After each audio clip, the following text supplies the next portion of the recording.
Welcome, everybody, and good morning, good afternoon, good evening to some of you. This is Andrew David, the High Performance Call with Blake Newbar's team. Good day, Andrew. Hello, guys. All right, so I do a lot of consulting with strategies with you guys, with businesses outside of the partner program, with individuals outside of the program, and I get asked all the time, "Do you think I've got what it takes?" Have you ever asked yourself that question? Do I have what it takes? Have you asked someone else that question? There are a number of things that I look at, or when I'm talking with someone, and I've had to tell people occasionally, I don't think this is right for you, that is right for you, and I don't think anybody on here I've said that to. I think truly, if you've heard any of my trainings, I think all of us are capable of more than we initially give ourselves credit for. And that simple question is a great example of it. Do I have what it takes? Now, there's a couple of things, though, that do stand out where sometimes people have what it takes, but they haven't recognized it yet. Other people have what it takes and they have done what they need to implement those things in their lives that will allow them to achieve it. This challenge that we're putting forth this month, just trying to find different things to do, will directly affect that, because in large part, this is you putting yourself out there in a way that you wouldn't have before, that you may have been scared of doing prior to this. And it lets you take a hold of something that you may not have. So April's saying, I'd love to go to a concert on the holidays. I had tickets for last April, canceled. I got an email for a drive-in concert. There you go. Awesome. It's simple things like that. Act and act quickly. Now, some of you guys, how many of you guys follow golf? Anybody follow golf on here? A couple of you. Okay. Everybody knows what golf is, right? So in June, there was a memorial tournament. I think that was the name of it, the memorial, whatever, PGA Tour. They're going through the weekend, and they have a day or two of golf ahead of time. They make the cut, and so then it turns into what, Friday, Saturday, Sunday is kind of when the official rounds begin, right? So Friday, Saturday are rolling along, and a golfer named Jon Rahm, I'm not sure exactly how to pronounce his name. He's from Spain, school here in the US and family here, but one of the world's top golfers. Anyway, he's cruising along. Saturday comes and he's 6 strokes ahead, right? 6 strokes going into Sunday, and he's playing good golf. Like, there'd have to be a tremendous, falling off for him to lose that tournament. So he's on pace to win somewhere in the neighborhood of like $1.6 million that weekend. He comes off the course on the 18th hole, and there's news waiting for him. He's tested positive for COVID. PGA regulations say he cannot continue the tournament. He's got to go into quarantine for a certain amount of time, and then have a couple of negative tests to show that he's okay. Did anybody see this story? Anybody see that? So a day out from winning a tournament where he was going to win over $1 million. Now think about that. How many times have you been in a position where you're close to achieving something? Something is right there and you can taste it, and then it's derailed. Something happens. I speak with people occasionally with their business, and they're out there rolling with it, and they go to run an ad, and the ad just doesn't work. They don't get the results they wanted. They wasted money. They get an ad account shut down.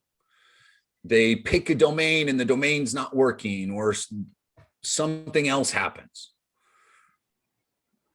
And it frustrates them to the point that they struggle to continue to go on. Now, Jon Rahm was a day away from winning over $1 million, placing himself near the top of, overall world rankings for the PGA. And he had to go into quarantine for a couple of weeks in his house. He wasn't able to even see, his parents had traveled from Spain to see him and their new grandchild. And, he hadn't been able to see them through the whole pandemic. And here he is quarantined in a portion of his house that even his parents, he can't see. And instead of bitching and moaning and complaining and saying, man, this just isn't fair. What about this? What about that? Instead of going that route, he worked, on golf simulation. He did what he could. And he said, he told his wife, I think things are going to be okay. It's going to be all right. The best golf I have is ahead of me. There's some good things coming down the road.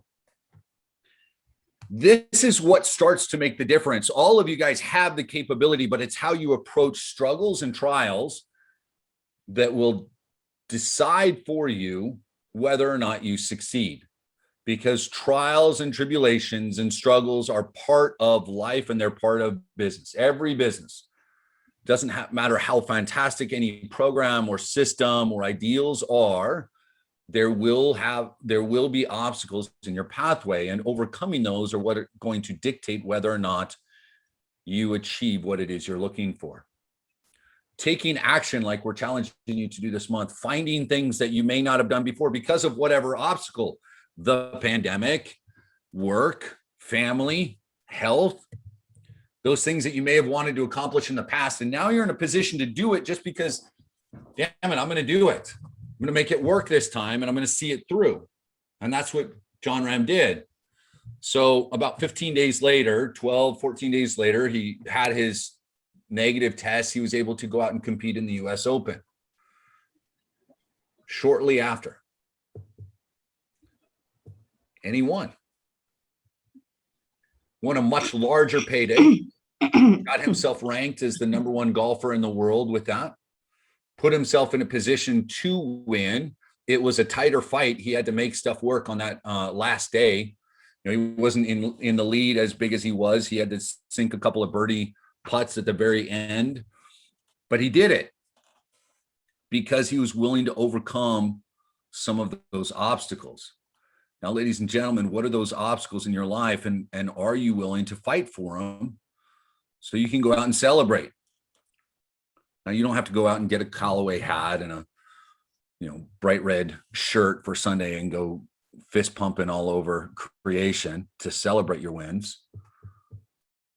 But what obstacles are you allowing to derail you? Okay. Those struggles are going to happen.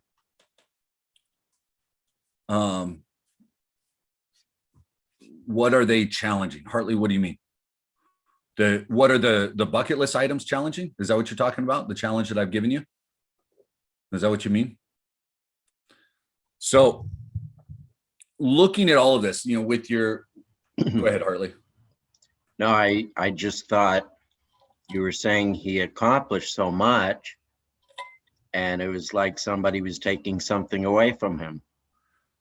No, well, he had been close to winning the first tournament, and because of COVID, he wasn't able to finish it. So he didn't win that tournament, right? Someone else went on to win that tournament. He was disqualified from being able to continue.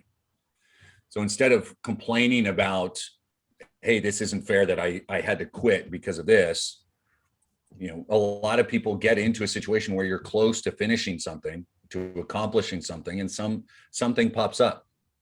Right? Something happens that just doesn't allow you to finish it. How you deal with that adversity is part of that. Sounds like the government in the province that I live in, he wouldn't allow golf courses to even open in the first 2 months. Sure.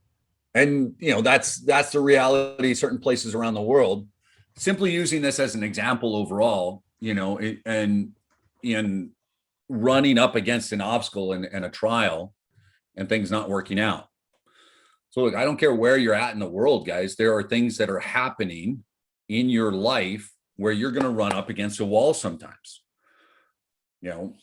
Your computer is going to break down.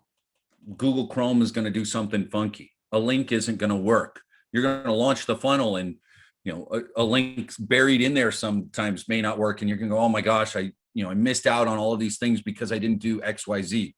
How you deal with that trial is what's going to determine whether or not you're successful long-term. That's why when they talk about how many businesses succeed at any point, if you go to the Chamber of Commerce, any country you're at in the world, US Chamber of Commerce, especially the first 5 years, they say most businesses fail. Is everybody aware of that statistic? Most businesses, 80% or so of businesses in the first 5 years fail. Now it's a combination of poor capitalization, poor marketing, poor management, all of these different things. I think one of the biggest reasons truly, as I've worked with so many different kinds of businesses, I've been in business, is that I'm looking, I've seen over and over, people are unwilling to persevere through any kind of trial. You have a lean month, you have, a customer that things just don't go right on a given job site. I've had those. I think one of the most memorable ones that I had was doing work at a real high-end home. And we ended up doing marble polishing, cleaning and sealing, marble repair. We did countertops. We did carpet cleaning, tile and grout, and they decided they wanted some wood floor done. Well, we went in and we did a buff and a refinish on a wood floor. Well, they had a section of the wood floor that they didn't tell us that had been damaged from water. And so the coloring on the wood didn't quite go back the way that it should. Now, is that my fault? Was it my fault? No. Should I have paid more attention when it happened, pointed it out before we got to work so that we didn't have any issues afterwards? Yes, I absolutely should have. But when we were done, we talked and they said, yeah, that's where this was damaged. And I said, well, it's not going to get back the way it was simply because of that. There's nothing we can do. No, you did it wrong. You've got to go do this. So we went back and forth and back and forth and back and forth. And I ended up paying for someone else to come out and redo the entire wood floors throughout the whole house. So a job that should have netted me a chunk of profit as a small business owner, a few $1,000s is a big, big deal. Instead of that, it ended up costing me thousands of dollars. And it gave me and they talked to the person that had referred us and it turned into a huge thing. Now, at that point with that business, I could have just thrown in the towel and been like, you know what, this isn't worth the headache. And I, at least as far as wood floors were concerned, I did that for a little while. I refused to do wood floors for a while. I referred other people out to do them, but we ended up over time, I kept going back. I offered to clean. It was a doctor that owned the home. I offered to clean their office for free a couple of times in good faith. They didn't pay a dime for any of the services that we did. And I paid to have someone come and refinish their floors. Now, over time, that turned into a client that loved us, that had us back and referred us over and over again. We just both agreed that I wouldn't be touching their wood floors anymore. But the point of that was I know people, and you got to look at your life. If you ran into something like that, would you have just kind of thrown in the towel and said, hey, I'm not going to do this, right? And yeah, GB's saying life is going to check how bad you want it. The universe is going to see, are you willing to put up with it? Because the universe knows, whether you believe in God or it's the universe or you don't believe in any of that, and it's just yourself. You're capable of more, and there's the potential for greatness is a seed within you. Are you willing to nurture that, nourish it, and allow it to grow? So think about your challenges for this month. What I want you to do is look at some goals and look at guaranteed growth goals. I want you to find some goals that you can put some time and effort into to check off. Figure out what you need to do to strengthen yourself so that when those trials pop up, you've got the strength to overcome them. Okay. And that's what it's all about. So how many of you guys, show of hands, how many of you guys have some kind of trial, some kind of struggle you're dealing with right now? Okay. There's a good chance every single one of you should have your hands up, because whether you want to admit it or not, there's something that's there. Now is the time to dig deeper. Okay. To understand how powerful you truly are. Now is the time to overcome, right? To say, just like John Ram did, hey, my best golf is around the corner. The best days are yet to come. So push through it. Figure out where the strength needs to come from. If it needs to come from prayer, if it's meditation, if it's within you, if it's your significant other, if it's a friend, if it's a coach, whatever it is you need, if it's daily affirmations, if it's going and putting yourself on a zip line to tell yourself, hey, I'm never going to let any of these things hold me down. I can do whatever the hell I need to, then do it. Make this the month where you recognize how much you can overcome. And then use that power to continue on throughout the rest of the year. Guys, go out and make it an awesome day. Prepare yourselves. Email me if you have any questions. I seriously love seeing the growth and accomplishments that each of you are starting to put forth. Make it happen. And we will talk soon. Take care, everybody. Bye-bye.